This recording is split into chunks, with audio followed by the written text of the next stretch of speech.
Okay, level 2s, whoops, this is level 1s.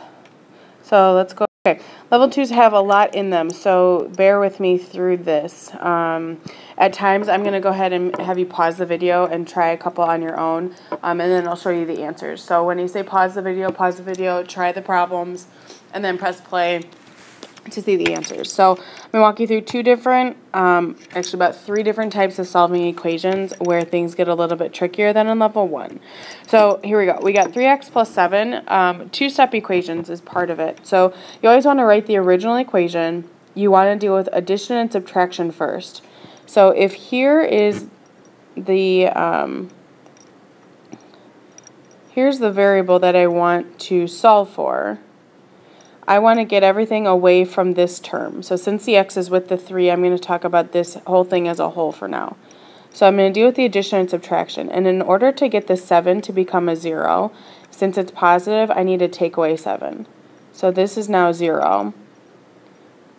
And I'm going to subtract 7 from 19, which is 12.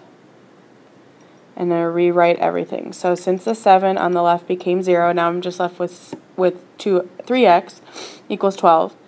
And then the next thing that you want to do is multiply and divide in order to get the variable by itself. So because the 3 is being multiplied to the x, and I know that because there is no sign in between those two terms, I'm going to divide by 3 because division is the opposite of multiplication. And now I need to divide that one by 3.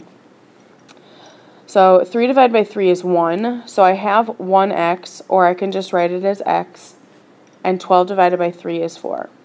So since there is no number in front of the x is positive, I have found my solution to be x equals 4.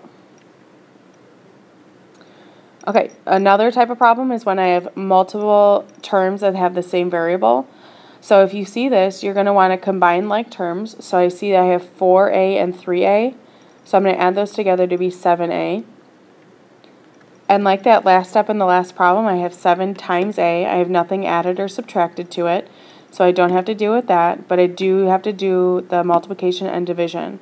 So 7 is being multiplied to a. To undo that, I'm going to divide by 7. 7 divided by 7 is 1.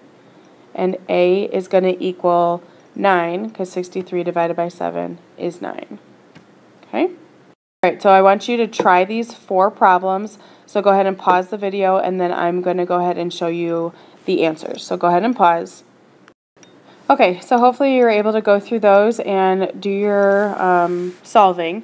A was 28, B was 8, C was 35, and D was 6. So go ahead and look through your steps and check mine, compare yours to mine, and you can probably find your mistakes if you had any. Hopefully you didn't. And then ask me if you have any questions about any of those types of problems. Okay, the next type that we're going to talk about is solving an equation by combining like terms with an additional step in between. So before in that last set, we kind of pretended like we had this 8x minus 3x equals 20, but now we have a 10 that's in there, so we got to deal with that too. But you're still going to combine your like terms first, so I get 8 minus 3, which is 5x. I'm going to bring everything down. And then I'm going to do the same thing as I did last time. I'm going to add the 10 because I want to deal with the addition and subtraction first to get the x term that's by itself. So I have 5x equals 30. And now because the 5 again is being multiplied to the x, I'm going to divide by 5 to get that to equal 1. I'm going to get x to equal 6.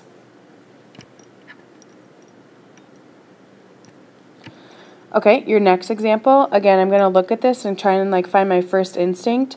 I can't combine like terms because there is none. I don't want to add or subtract anything. Like I don't want to add or subtract the 6 to the other side because it's being protected when it's in the parentheses. So whenever I see parentheses and a number directly in front of it, that always tells me that I'm going to distribute. So that's kind of my first instinct. So again, looking at the sign in front of it, I'm going to distribute a positive 2. So bring down the 7. This is going to be 2x plus 12 equals 39. Okay, and now I've got combined like terms since I don't have any parentheses anymore. So I'll have 9x plus 12 equals 39. So now I have everything that's combined like terms. We're good. I'm going to make this to become 0, so I need to subtract 12. So I have 9x to equal 27. I'm going to divide by 9. So x is going to equal 3. Okay? All right. Okay. Let's keep going. One more example, and then I'm going to give you some time to do the 3 problems on your own. So in this one, you can do one of 2 different ways when there's fractions. You can clear the fractions and get rid of them, or if you don't mind working with fractions, keep them in there and do the same thing that we have been doing. So I'll show you both ways, and you can pick whatever way is best for you. So again, I have x on one side, a number, and a number on the other side. So there's no like terms that I need to combine, so right away I'm going to deal with the addition and subtraction and subtract 12. Now here's where it gets a little bit tricky because you have fractions and a whole number that you're subtracting.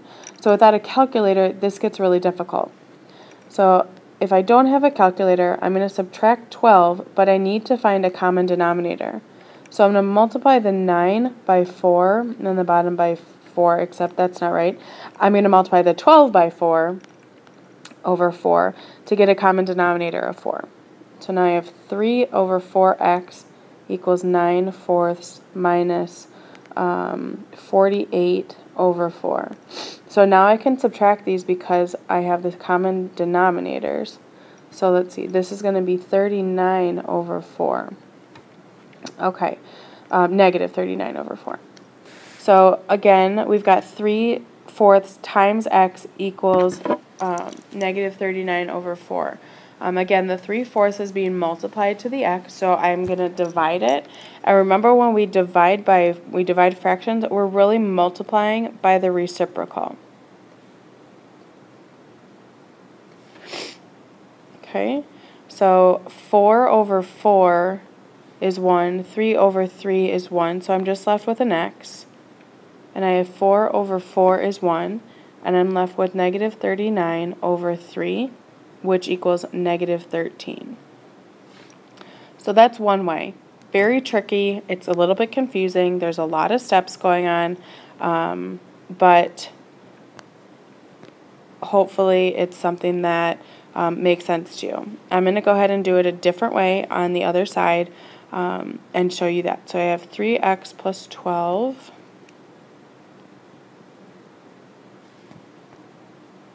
equals 9/4. So the second way that you can do this is by clearing the fractions. You're going to multiply by the common denominator of all the numbers. So if I have a denominator of 4, 1, and 4, the common denominator is going to be 4. So I'm going to multiply everything by 4 and distribute that out. So if I distribute the 4 to the top one, to the first one, the 4 and the 4 on the bottom are going to cancel. I'm just going to be left with 3x. Now I got to do 4 times 12 over 1. Nothing really simplifies, so this is going to be 48. And then all the way to the other side, 9 over 4 times 4 is just going to be 9 because the 4 on the top and 4 on the bottom will cancel. And now I have a normal problem. So again, I'm going to subtract 48. 3x equals negative 39, and I have x equals 13 again when I divide by 3. So same answer, oops, it's negative, but same answer, 2 different ways. I prefer clearing fractions. I think it's a lot simpler and not as messy. So do whatever way it makes you happy and makes sense to you. If you have a problem or a question on clearing the fractions and not knowing what to multiply by, let me know and we can do a lot of practice on that. Okay, so go ahead and try the next 3, and then you can check your answers. So pause the video. Okay, so there are your answers for those 3 problems. Let me know if you have any questions on them. Look at my work, look at your work if you have a discrepancy about it. Okay, almost done here. We've got solving equations with variables on both sides. So the key with variables on both sides is to get the variable on the same side. So in the last couple problems we've done where we add or subtract the numbers without the variables to the other side to get it away from the variable. That's essentially combining like terms and what we're going to do with the variables.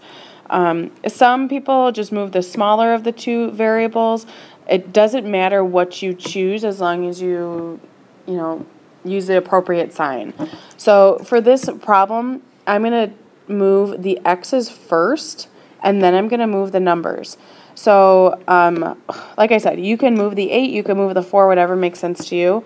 I'm going to go ahead and move the 8, and because it makes it positive, and I'd rather work with positive numbers. So I have 7 equals 12x minus 17. Now, the only thing that matters, since you just have a 7 on the left side and you have 2 things on the right side, you must move this negative 17 to the left, because I want to separate the number and the number with variable. So you've got to have 1 on each side of the equal sign to keep it balanced. All right, you can't have a number and a variable on the same side. A lot of students get confused with that. So make sure that you separate. One side has a number, one side has a variable when you're moving things around. Okay, so I'm going to go ahead and get this 17 to become 0 by adding 17. So I have 24 equals 12x, so I'm going to divide by 12. So 2 is going to be equal to x, or you can write it as x equals 2. All right? Okay, your turn to try, so pause the video, play it when you're ready. Okay, so there are your answers. Let me know if you have any questions on those. Okay, almost done. 2 more slides. Okay, this is when you have to distribute things. So here's an example of that. So again, I'm looking at this question. I can't combine like terms just yet because I have to distribute the 5. So I have 5a minus 15 equals 3 minus 4a. And again, you would solve it just like you would in the last step. So I'm not going to solve it here because we just went over problems like that. So the only additional step here is when you see any distribution, you want to go ahead and do that first before you combine like terms.